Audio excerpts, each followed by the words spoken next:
तो आइए हम लोग Bihar motor vehicle taxation act 1994 के अंतर्गत कुछ और प्रश्नों के बारे में जानते हैं। जैसे पहला इसमें है कि अंतरीय कर दैट इज़ ट्रांसफॉर्मिंग टैक्स या डिफरेंशियल टैक्सेस का भुगतान का क्या मतलब है। मतलब क्या आप अंतरीय कर का मतलब समझते हैं? क्वेश्चन इस तरह से पूछा जाएगा। तो यहाँ ध्यान रखना है कि सपोज कीजिए कि किसी वाहन का निबंधन किया गया, वाहन की खरीद की गई और ख़रीदने के बाद सपोज कीजिए कि 1 साल उसका हो गया है ना, 1 साल या 2 साल उसका टाइम हो गया, 2 वर्ष हो गया और 2 वर्षों में ठीक है वो गाड़ी का अपना जो स्वरूप था या तो पर्सनल व्हीकल था या कुछ भी था, 2 वर्ष के बाद उस व्हीकल का स्वरूप में परिवर्तन हो गया। मान लीजिए उसके नेचर में चेंजिंग हो गया और नेचर उपयोग में परिवर्तन हो गया। मतलब पहले जो गाड़ी थी वो पर्सनल थी और बाद में उसको चेंज करके कॉमर्शियल रूप उसका दिया गया। तो जाहिर है कि स्वरूप में जब परिवर्तन हो गया या उपयोग में परिवर्तन हो गया, जैसे किसी गाड़ी ने कोई पिकअप वाहन लिया हुआ है और या एक बोलेरो गाड़ी को लिया, अब बाद उसका क्या किया, पिकअप वाहन बना लिया, बड़ा सा वाहन बना लिया। पहले था पर्सनल यूज के लिए, अब हो गया कॉमर्शियल यूज के लिए। तो कॉमर्शियल यूज के लिए जब हो गया, जैसे उसका उपयोग परिवर्तन होगा उसके आधार पर जो अंतर राशि होगी वो अंतर राशि का भुगतान उसको करना पड़ेगा। ठीक है, जैसे मान लिया जाए कि पहले हमने पर्सनल व्हीकल्स के खरीद की थी और उस पर टैक्सेस अगर 10,000 लगना है, ठीक है 10,000 अगर लगना है और कमर्शियल व्हीकल के रूप में अगर हम ये ले रहे हैं तो कमर्शियल व्हीकल में अगर मान लीजिए कि उसका सपोज कीजिए कि टैक्स 21,000 है, तो अब जो डिफरेंशियल टैक्स होगा 11,000 रुपया उसको टैक्स देना पड़ेगा। इसको बोलते हैं डिफरेंशियल टैक्स या ट्रांसफॉर्मिंग टैक्स।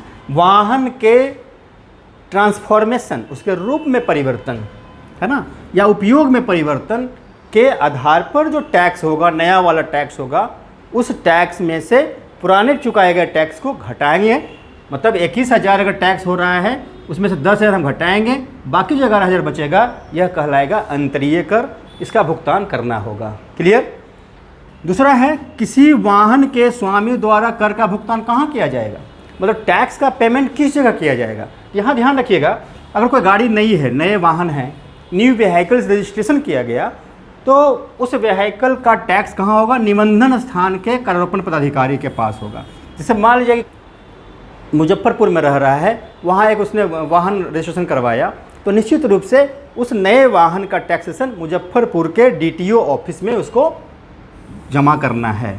लेकिन अगर वह व्यक्ति मुजफ्फरपुर से अपना ट्रांसफ़र पटना करवा लेता है या उसका बिजनेस पटना में है या स्थान चेंज हो गया पटना में, तो वाहन पुराने वाहन का आगे जब टैक्स चुकाना होगा तो चाहे तो वो पहले मुजफ्फरपुर में चुका रहा, वहाँ भी चुका सकता है जा करके, नहीं तो आवेदन देगा। आवेदन देने के बाद वो पटना के DTO के पास भी टैक्स चुका सकता है।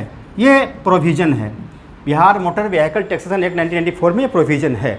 तो या तो वो यहाँ चुका सकता है, नहीं तो यहाँ चुका सकता है। हाँ, यहाँ ध्यान रखना है कि नए जगह पर जब वो टैक्स चुकाने आएगा उसको पहले यहाँ से NOC लेना पड़ेगा, पुराने जगह से NOC लेना पड़ेगा, नो ड्यू सर्टिफिकेट यहाँ से लेना पड़ेगा, नो ऑब्जेक्शन सर्टिफिकेट। ठीक है। तीसरा है कोई वाहन स्वामी वार्षिक कर का भुगतान अग्रिम रूप में एडवांस करता है तो क्या उसको छूट मिलेगी? स्वाभाविक है। और कोई व्यक्ति 1 साल का टैक्स देना चाहता है, खासकर जो 3-3 महीने का टैक्स होता है कमर्शियल व्हीकल्स में, तो 3-3 महीने का टैक्स है, अगर वो एक बार में चुकाता है, निश्चित रूप से सरकार को रेवेन्यू आ रहा है एक बार में, उसका कुछ उसको इंटरेस्ट भी मिल जाएगा। इसीलिए अगर कोई वाहन स्वामी चाहता है एडवांस पेमेंट करना, तो जो एनुअल टैक्सेज है, वार्षिक कर है, वार्षिक कर के राशि का 10% के समतुल्य उसको छूट दी जाएगी। ये समझना है। अगर आपसे कोई पूछता है, इंटरव्यू में क्वेश्चन आता है कि कोई व्यक्ति अगर एडवांस देना चाहेगा तो क्या आप छूट देंगे, तो आपको बताना है कि यस सर, तो छूट मिलेगी। बिहार मोटर वाहन करारोपण अधिनियम 94 के अनुसार वार्षिक कर की राशि के 10% के समतुल्य। यहाँ मैं एक्ट के बारे में, एक सेक्शन के बारे में बात करना नहीं चाह रहा हूँ, क्योंकि इंटरव्यू में आपको इतने गहराई में नहीं जाना है, इसे परेशान होने की ज़रूरत नहीं है, क्योंकि एक एक्ट के बारे में जब याद करेंगे तो याद नहीं होगा और समस्याएं होंगी। आपको सिंपल ऐसे बात करना है। वो सब ट्रेनिंग की बातें हैं, जब अपॉइंटमेंट के बाद वो सारी चीज़ हो जाएंगी। आगे अगर सपोज कीजिए कि बिक्री की गई वाहन, कोई गाड़ी है जिसकी बिक्री हो गई, बेच दिया गया, और बेचने के बाद यह पता चलता है उस वाहन पर पहले से टैक्स बकाया है ना, कर की वसूली किससे की जाएगी, ये क्वेश्चन है। तो मान लीजिएगा कि राम ने एक वाहन खरीदा, और उसने श्याम को वाहन बेच दिया।